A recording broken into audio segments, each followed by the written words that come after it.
योग हिंदुओं का अद्भुत दर्शन है। यह प्राचीन काल में भी और आधुनिक में भी, प्राचीन ऋषियों महर्षियों ने, मनुष्यों ने भी और आधुनिक काल के मनुष्यों ने भी, आधुनिक काल के ऋषियों ने भी इसका दर्शन किया है। योग हिंदू दर्शन का बड़ा बड़ा महत्वपूर्ण अंग है।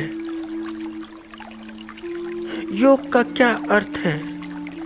योग का अर्थ है कि जुड़ना, कि किसी से संयुक्त होना, और जिससे भी हम योग करते हैं, जहाँ भी हम योग करते हैं वहाँ पर स्वाभाविक रूप से घटनाएं घटित होने लगती हैं। और जब घटनाएं घटित होती हैं तो उसके अनुभव भी हमें होने लगते हैं। और जब अनुभव होते हैं तो वे घटनाएं हमें चमत्कारिक सी लगती हैं कि यह तो चमत्कार है। और चमत्कार क्यों? चमत्कार इसलिए कि बिना बोले, बिना सुने हम समझ जाते हैं कि बात क्या है। कुछ बोला नहीं, कुछ सुना नहीं और समझ गए कि बात क्या है, ज़रूरत क्या है। बिना बोले, बिना सुने, बस योग होना चाहिए, ठीक से योग होना चाहिए। और जिससे भी योग होता है वह हम जैसा ही होने लगता है और हम उस जैसे होने लगते हैं। तो फिर वाणी की आवश्यकता नहीं, बॉडी लैंग्वेज ही काफ़ी है, शारीरिक भाषा ही काफ़ी है, बिना शब्दों की, बिना विचारों की, कि शरीर देखा और समझ लिया। जैसे कि तुम देखो कि कोई युवती हो, नव युवती, जो अभी अभी माँ बनी है, उसे पहली बार माँ बनी, उसे माँ बनने का कोई अनुभव नहीं। अब उसे अनुभव प्राप्त हुआ है तो वह अपने शिशु की सारी बातें समझती है, सारी की सारी, बिना बोले, क्योंकि युवती का गहरा योग हुआ है शिशु से। इसलिए जितना अच्छा माँ अपने शिशु को, अपने बच्चे को समझती है, दूसरा और कोई नहीं समझ सकता। और अगर यही बच्चा बड़ा होकर कुछ छिपाना भी चाहे माँ से, भले ही मुस्कुरा कर छिपाए, मगर छिपा नहीं पाता। ऐसे ही तुम देखो कि पति पत्नी, फ्रेंड्स, दो मित्र, प्रेमी प्रेमिका,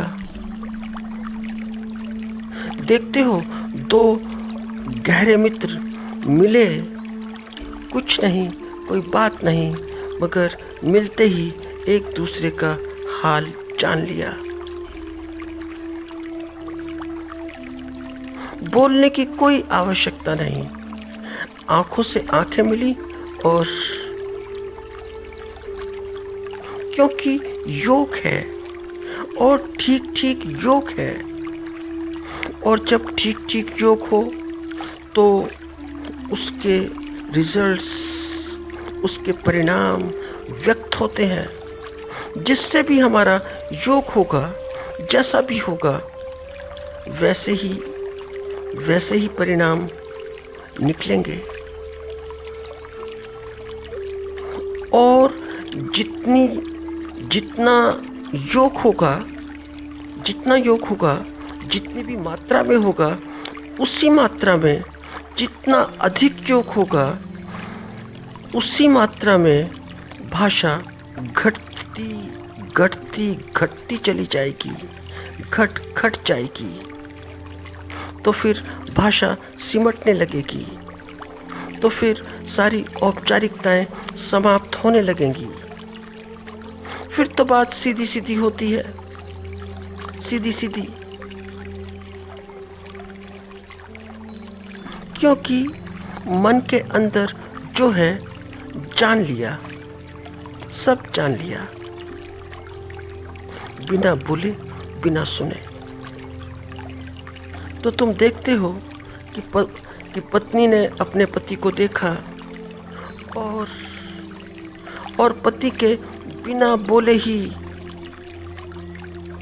जो उसके मन में था सीधा सीधा जान लिया, देखते ही, बिना बोले ही। तो कई बार यह तुमने सुना होगा कि पति कहता है अपनी पत्नी से कि तुमने मेरे मुंह की बात छीन ली, मेरे मुंह की बात, क्योंकि जो तुमने कहा वही तो मैं अभी कहने वाला था। जो कहने वाला था वह तुमने पहले कह दिया। या कोई तुम दो मित्र देखो, कई कई बार ऐसा होता है।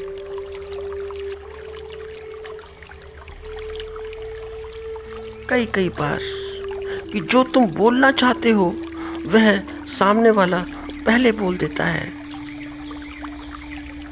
और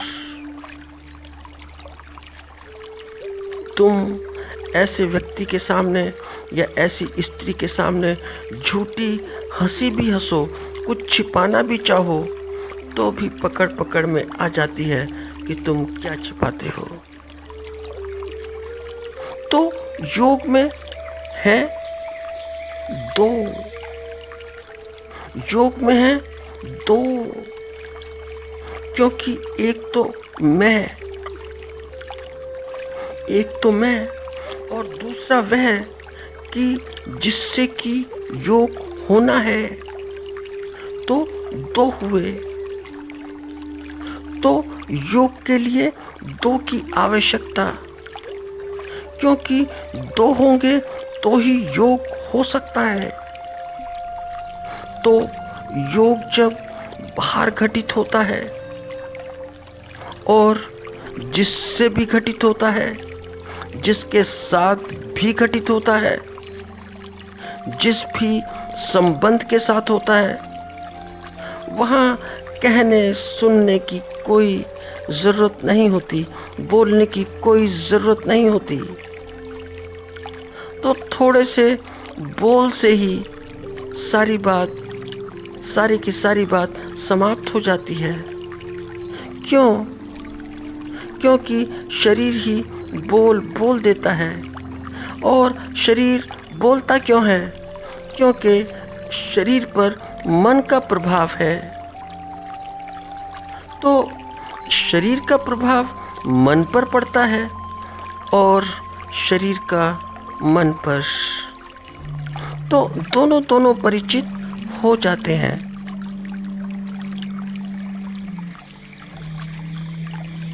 मगर योग स्वयं के साथ भी होता है, खुद के साथ भी। तो खुद के साथ योग कैसा? खुद के साथ ही योग। तो कौन दो?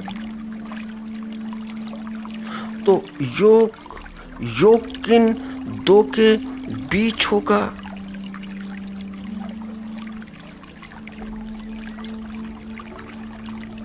तो व्यक्ति क्या है? व्यक्ति जोड़ है मन का और शरीर का। और ये तो अलग अलग बोलने भी उपयुक्त नहीं। कहना चाहिए व्यक्ति जोड़ है मनोशरीर और चेतना का। हमारी दृष्टि में व्यक्ति जोड़ है मन और शरीर का। मगर व्यक्ति जोड़ है मनोशरीर और चेतना का।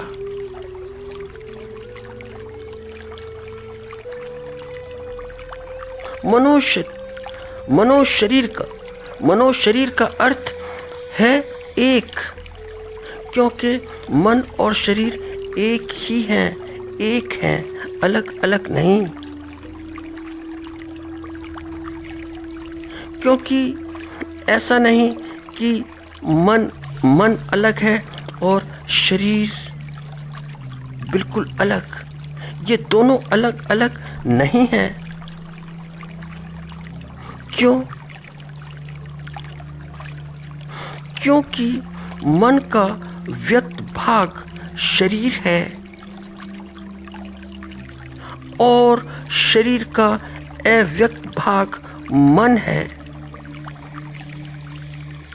तो मनोशरीर एक है।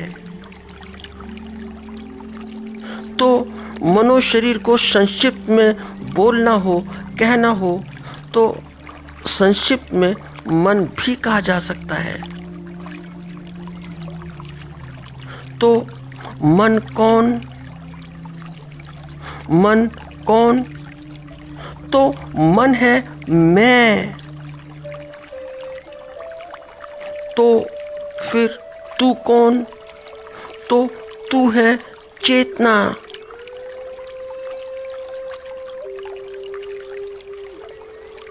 तो एक कौन? एक कौन? एक है मन। और दूसरा कौन है? कौन है दूसरा? दूसरी है चेतना। और योग किसका होना है? इस मैं और तू का, इन दोनों का।